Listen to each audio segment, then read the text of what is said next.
प्रकार के प्रेयर है, पश्चाताप की प्रार्थना, विनती की प्रार्थना, धन्यवाद की प्रार्थना, छुटकारे की प्रार्थना।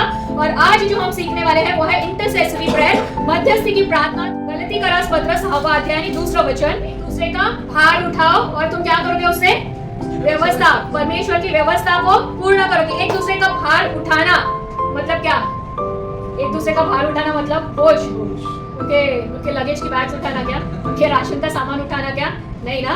तो हम देखेंगे एक दूसरे का भार उठाना मतलब क्या।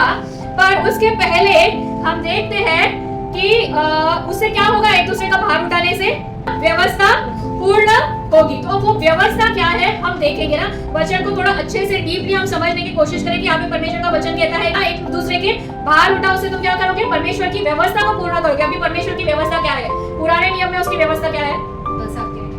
10 आज्ञा आहे। मोशेला दिलेले नियम हे जुन्या करारातलं काय आहे? त्याची व्यवस्था आहे, त्याचा नियम आहे. That is the law in the old testament. What is the law of Christ in new testament? Mark याचा 12वा अध्याय 31वा वचन एनकेजेवी इंग्लिश मध्ये लिहिलेलं आहे. And the second like it is this, you shall love your neighbour as yourself, there is no other commandment greater than this. बोझ उठाना या प्रेम करना. What is the act of loving your neighbour और bearing the burden? हम इसको कैसे कर सकते हैं? जैसे मैंने कहा कि हम उनके जाके बोझ तो नहीं उठा सकते प्रैक्टिकली, जैसे उनका वजन या उनके लगेज या उनका राशन पानी तो नहीं उठा सकते ना, उनको जाके बोल सकते आई लव यू, ना उनको गिफ्ट दे सकते हैं. So what we can do is the powerful act of love and compassion is intercessory prayer. सबसे सामर्थ्यशाली क्रिया जो है एक प्यार जताने की, एक दया दिखाने की, एक कंपैशन दिखाने की, वो क्या है? मध्यस्थी की प्रार्थना करना ना. अपने परिवार का बोझ उठाना, खुद का बोझ उठाना भी हमारे लिए भारी पड़ जाता है ना. दूसरों का बोझ उठाना तो दूर की बात है. परंतु परमेश्वर ने हमको ये आज्ञा दी है कि हमको क्या करना है? एक दूसरे का बोझ उठाना है. जैसे हम खुद से प्यार करते हैं वैसे हमें दूसरों से प्यार करना चाहिए. पण मध्यस्थीची प्रार्थना करणं इतकं सोपं नाहीये की आप जस्ट प्रेयर पॉइंट्स लिहिले आणि सांगितलं की या गोष्टीसाठी प्रार्थना करा आणि तुम्ही प्रार्थना केली. It should not be just an act of word. मैंने मी काय म्हटलेलं? इंटरसेसरी प्रेयर, मध्यस्थी की प्रार्थना is a powerful act of love and compassion. तो अगर दूसरों के लिए आपको मध्यस्थी करनी है, इंटरसीड करना है, तो आपको क्या होना चाहिए? आपके अंदर वो दया, वो प्रेम भावना होनी बहुत जरुरी आहे ना. मध्यस्थीची प्रार्थना सुपरफिशियल, वरच्यावर किंवा वरपांगीपणाची, दुसऱ्याला दाखवण्यासाठी मध्यस्थीची प्रार्थना आपण नहीं करू शकत. It has to be deep within the heart. मध्यस्थी की प्रार्थना करना मतलब क्या है? जैसे अभी मामा बैठे, मामा ने शूज पहने अच्छे और उनके नए शूज हैं और वो शूज उनको बहुत काट रहे, बहुत तकलीफ दे रहे. Now interceding means stepping into his shoes. उनके जूते में पैर रखना और उस चुभन को महसूस करना, उसको बोलते हैं इंटरसीडिंग. दूसरों के लिए मध्यस्थी करना. जस्ट उन्होंने बोला कि मुझे ये तकलीफ हो रहा, तुम प्रार्थना करो, ऊपर से शब्दों से प्रार्थना की, उसे मध्यस्थी की प्रार्थना नहीं बोलते. दूसरों के लिए मध्यस्थी करने के लिए हमको लव और कंपैशन होना चाहिए. And we need to literally step into other persons shoes. उनके जूते में हमको पैर रखना. ये कहावत हुई, लिटरली हमको उनके जूते में पैर नहीं डालना है, पर उनका जो दर्द है, उनकी जो जरूरत है, उसको हमको क्या करना है? महसूस करना है, उसको समझना है. इंटरसीडिंग, मध्यस्थी मतलब bearing each other's burdens in prayer. जैसे हमने गलातियों की किताब 6 में पढ़ा, हमको क्या करना है? एक दूसरे का भार उठाना है, बोझ उठाना है. तो हमको बोझ कैसे उठाएंगे? ऑब्वियसली प्रैक्टिकली तो हमको बोझ नहीं उठा सकते. तो हमको कैसे उठाना है बोझ? आत्मिक रीति से हमें वो बोझ प्रार्थना में उठाना है. उनके लिए प्रार्थना करके उनका जो बोझ है वो हमें उठाना है.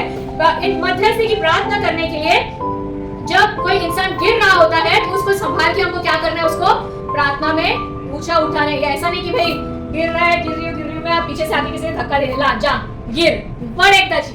नाही ना. वो पडत आहे कसं? फिजिकली नाही पडत आहे, विश्वासात मी पडत आहे. And somebody is lifting my hand and pulling me behind, not practically. how?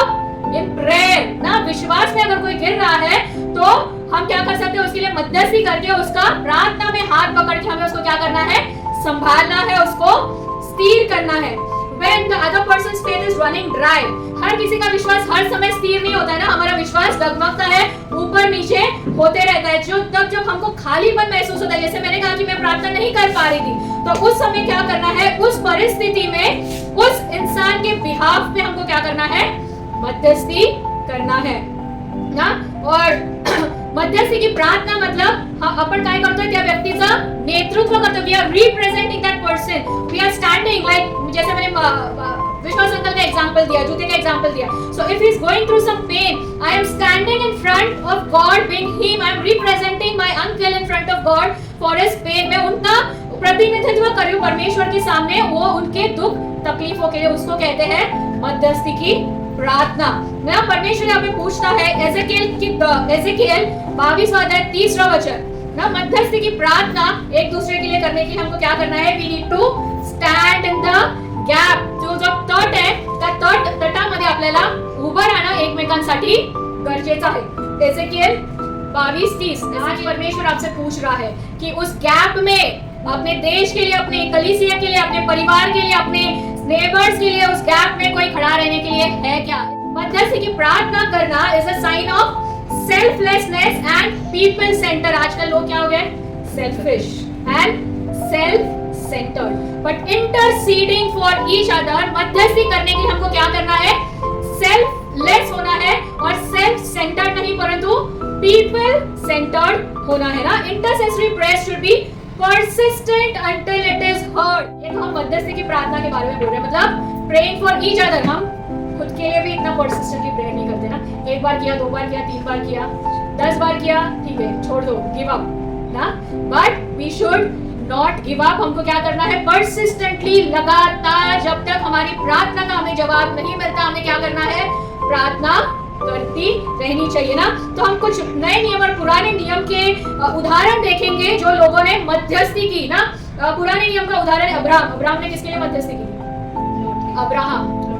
What was the name of that place? वो जगह का नाम क्या था? लोट. कहा जाता है सदोम और गमोरा. वो मध्यस्थी क्यों करता है? जैसे आगे का सवाल का जवाब पहले सिस्टर ने दे दिया.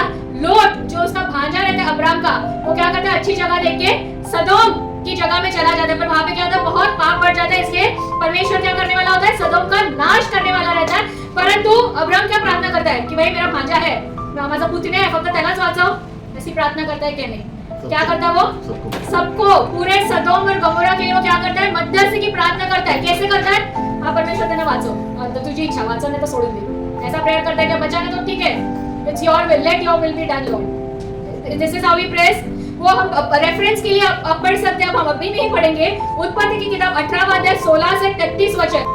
अब्राहम जो है वो सदोम और गमोरा के लिए क्या करता है? परमेश्वर से मध्यस्थी करता है. He keeps bargaining. कौन से नंबर से चालू करता है? 50 से ना. 50 लोग होंगे तो परमेश्वर तो उनको बचाएगा. परमेश्वर कहते हाँ मैं बचाऊंगा. 50 से 40, 40 से 30 से 10 तक आता है. 50 से वो 10 तक आता है ना. और कहता है कि परमेश्वर माफी भी मांगता है, सॉरी परमेश्वर, पर अगर 10 भी होंगे तो तू उनको बचाएगा क्या? परमेश्वर क्या बोलता है? हाँ मैं बचाऊंगा ना. तो वो क्या करता है? अब्राहम जो है वो गिव अप नहीं करता है. पर्सिस्टेंटली, लगातार वो परमेश्वर के सामने सदोम और गमोरा के लिए क्या करता है? मध्यस्थी करता है. परमेश्वर सुनता है ना. दूसरा चीज, मूसा, मोसेस. हम पढ़ेंगे इस वचन को, बहुत सुंदर वचन है ये. एक्सोडस, निर्गमन की किताब 30 से 32. मूसा किस स्थिति से इंटरसीड करते हैं? यहाँ पे क्या होता है? इस्राएली लोग, मूसा जब पर्वत पे जाता है, वो लोग नीचे क्या करते हैं? पाप करते हैं ना. मूर्ति पूजा जिसकी परमेश्वर को घृणा है, वो मूर्ति वो सोने की बनाते हैं. परंतु मूसा क्या बोलता है? तुम लोग ने मेरा सुना नहीं ना, पाप किया, अभी मरो. मरने के लिए छोड़ देता है क्या उनको? नहीं. तो मूसा छोड़ देता है क्या? नहीं. मरा तुम्ही तिकडे, तुम्हाला एवढं सांगितलं तरी ऐकत नाही ना. तुम्ही कुरकुर करता, पाप करता, मरा म्हणून सोडून देतो. काय करतो तो? काय करतो? मध्यस्थी करतो. आणि कुठल्या लेवलवर मध्यस्थी करतो? क्या बोलता है वो? जर तू त्यांच्या पापाची क्षमा नाही करू शकत तर माझं नाव, मेरा नाम जो है वो जीवन की किताब में से मिटा दे. हम कर सकते हैं क्या ऐसी प्रार्थना? दूसरे के लिए ऐसे मध्यस्थी की प्रार्थना कर सकते हैं क्या? This is what is carrying the burden. जो हमने पहला वचन पढ़ा और जो मार्क की किताब में जो दूसरी आज्ञा यीशु मसीह ने दी है, लव योर नेबर ना. This is the powerful act of love and compassion जो अब्राहम ने सदोम के लिए दिखाया और मूसा ने इजरायली लोगों के लिए दिखाया ना. नए नियम में हम देखते हैं, नए नियम में जो लोगों ने मध्यस्थी की है, Paul is a classic example ना. पौलुस, रोमियो की किताब 1:9 और रोमियो की वचन है तो रोमियो की किताब में ही हम रहेंगे. पॉल क्या करता है? सारे मंडलियों के लिए, चर्चेस के लिए मध्यस्थी करता है. तो हमने देखा देश के लिए मध्यस्थी करना है, कलीसिया के लिए हमको मध्यस्थी करना है. Those are our neighbours. Romans 1:9.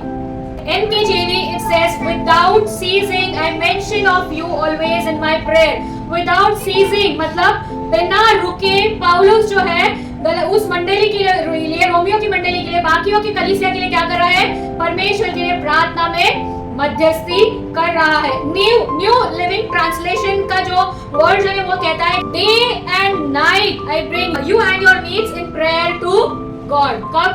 केवल सुबह, शाम, हफ्ते में एक बार, महीने में, साल में एक बार। क्या कहता है पौलुस?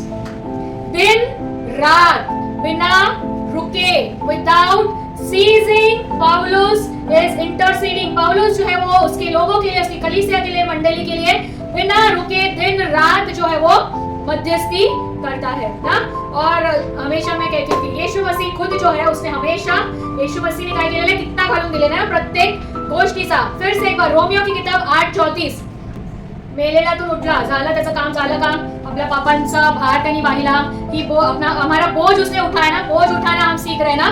पहला वचन जो हमने गलती की किताब में, उसने हमारे पापों का बोझ उठाया, क्रूस पर मरा, गाड़ा गया, तीसरे दिन फिर से जी उठा, हो गया, इट इज फिनिश्ड, उसका काम खत्म। अभी जाके पिता के राइट हैंड में जाके बैठ के he is enjoying at peace, नहीं ना?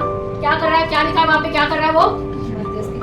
मध्यस्थी कर रहा है ना हमारे लिए। वो क्या कर रहा है? फिर से पढ़ेंगे वो लास्ट। आपल्यासाठी कोण मध्यस्थी करत आहे? ख्रिस्त यीशु। यीशु मसीह खुद किसके लिए मध्यस्थी कर रहा है? हमारे लिए। हम उस लायक है क्या? उसने इतना बड़ा बलिदान दिया, फिर भी हमने पाप करना छोड़ दिया क्या? नहीं छोड़ा। और फिर भी वो हमारे लिए क्या कर रहा है? मध्यस्थी कर रहा है ना अपने पिता के सामने। आखिरी का हम नए वचन का, नए नियम का उदाहरण देखेंगे रोमियो की किताब 8:26। केवल यीशु मसीह हमारे लिए मध्यस्थी नहीं कर रहा, परंतु और भी कोई है जो हमारे लिए मध्यस्थी करता है। जब हमको समझ में नहीं आता, हमारे शब्द खत्म हो जाते हैं, किस रीति से प्रार्थना करनी है हमको नहीं समझ में आता, तब कौन हमारे लिए मध्यस्थी करता है? पवित्र आत्मा हमारे लिए मध्यस्थी करती है। तो ये है मध्यस्थी की प्रार्थना का इंपॉर्टेंस, मध्यस्थी की प्रार्थना का महत्व। तो अब हम शायद इस वचन को और अच्छी तरह से समझेंगे। लव योर नेबर, मार्क की किताब में हमने पढ़ा ना, तो loving your neighbour, what is the powerful act of love? से इट लाउड। तो वही हम सीख रहे हैं ना इतने टाइम से ना। एक दूसरे की, मसीह की व्यवस्था को पौलुस कहता है पूर्ण करो। मसीह की व्यवस्था को पूर्ण करना मतलब अपने पड़ोसी से प्रेम करना, जैसे हम खुद से प्रेम करते हैं। और जैसे गलातियों की किताब में कहा है, bear one another's burden। So what is the act of bearing? एक दूसरे के भार को ढोना या एक दूसरे से प्रेम करना, इसका प्रतीक क्या है? तो हमको एक दूसरे के लिए क्या करना है? मध्यस्थी करना है। We need to intercede for each other। और हम में से कितने जन को सच में लगा था जब मेरा नाम अनाउंस हुआ था कि मराठी कलीसिया इस जगह पर चालू होने वाली है, जिसका नेतृत्व मैं करने वाली हूँ। जब मेरा नाम अनाउंस हुआ था, सच में बताना, दिल से मुझे बुरा नहीं लगेगा, कितने जन को लगा था कि मैं सच में कर पाऊंगी? Thank you. तो विश्वास मुझे खुद नहीं लगा था कि मैं ये कर पाऊंगी, इसलिए मैंने टाइम लिया। जब परमेश्वर ने उसके वचन के द्वारा मेरे से बात किया, तब मैंने सोचा कि नहीं, मुझे ये करना है, क्योंकि ये परमेश्वर की ओर से है। और जब परमेश्वर की ओर से मुझे मार्गदर्शन मिला, तब मुझे वो विश्वास है कि मैं नहीं कर पाऊंगी, परमेश्वर मेरे द्वारा ये कराएगा। और ये करवा रहा है। क्यों? मेरे सामर्थ्य की वजह से, मेरे टैलेंट की वजह से, या मेरी बुद्धिमत्ता की वजह से नहीं, केवल और केवल, जैसे मैं हमेशा कहती हूँ, मध्यस्थी की प्रार्थना के वजह से। वो जो लोग हैं मेरे साथ, मध्यस्थी की प्रार्थना में जो कवरिंग मुझे मिला है, उसके वजह से आज मैं यहाँ पर खड़ी हूँ। और 14 हफ्ते हो गए हैं, 3 महीने हो गए हमारी ये कलीसिया चालू है ना, बिना रुके। इसलिए मैं परमेश्वर के नाम को धन्यवाद देती हूँ। और ये सामर्थ्य है मध्यस्थी की प्रार्थना का। So we need to have that heart, that compassion, वो प्रेम भावना हमारे अंदर होना, एक दूसरे के लिए मध्यस्थी करने की, वो बहुत जरूरी है ना। मी सिस्टर अर्चनाचे आभार मानतो की सिस्टरच्या संदेशाद्वारे त्यांनी आपल्याला मध्यस्थीच्या प्रार्थनेचं महत्त्व सांगून दिलं। त्याचा आभार मानतो आणि खरोखरच एक त्यांच्यासाठी आपण शाबासकीची ताळी देऊया।